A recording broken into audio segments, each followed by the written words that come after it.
Hey guys, it's Padami and this is my guide to warding. This is a back to basics guide and I hope you can pick something up that will help you on the Rift. So let's take a look at the early game warding. Here is a map of Summoner's Rift, red side, purple side and the red side bus. Let's assume in your game you're on the red side.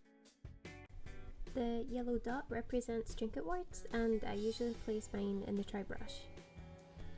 Warding in the tri-brush of around 30 seconds gives you till 1 minute 30 for cover, and then you can walk up to the other side of the jungle and just help your jungler and mid laner take cover.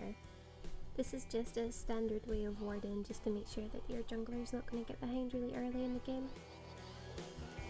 So you and your AD carry have 2 trinket wards early game, which usually covers the tri-brush, river, and 1 brush inline depending how far each side has pushed.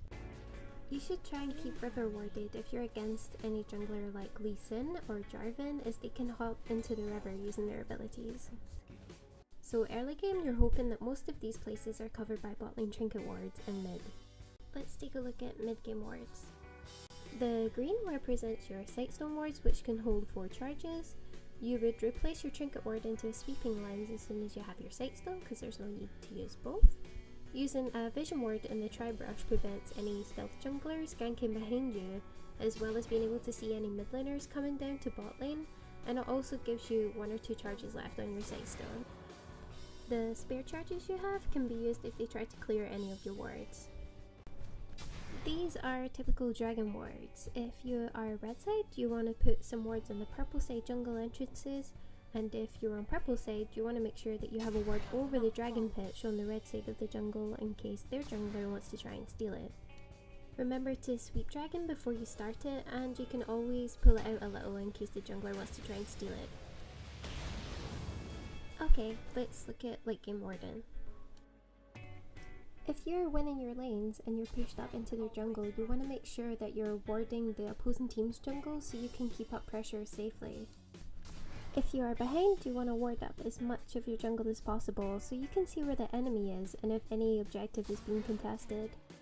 So purple represents School of Baron Nashor. You can place wards right at the corners of Baron's entrances so there's a lesser risk someone will pick it up with a sweeping lens, or you can put it right at the back for the same reason. These are typical ward placements around Baron Nashor area. You need to make sure that any vision you gain is going to be kept for as long as possible. Warding Baron should be a team effort.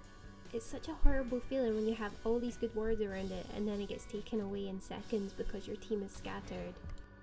If Baron is highly contested as an objective that the opposing team really wants, then your team has to be there to help you gain vision control. If the opposing side can't see any of Baron, they're more likely to take risks in order to gain vision back, and then you're able to take actions in order to catch them out. So here are my tips and tricks. Tip number 1, as I mentioned before, a vision ward in the tri-brush prevents any stealth jungler being able to gank you from behind. If you're a purple side, you can use it for a lane brush so your jungler can gank easier. Number 2 is most people know where you place the vision ward, so if you place a stealth one next to it, you still can have vision control that the opposing team thinks you don't have. Number 3 is to always try and carry 2 vision wards on you. It's especially good if they've just cleared a vision ward and then you have another one ready to put down again. A lot of people actually don't carry 2 vision wards, so it gives you such a good advantage in lane and outside lane.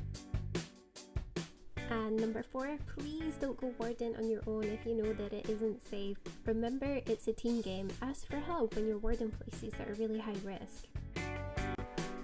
Alright, thanks for watching guys. Toodles!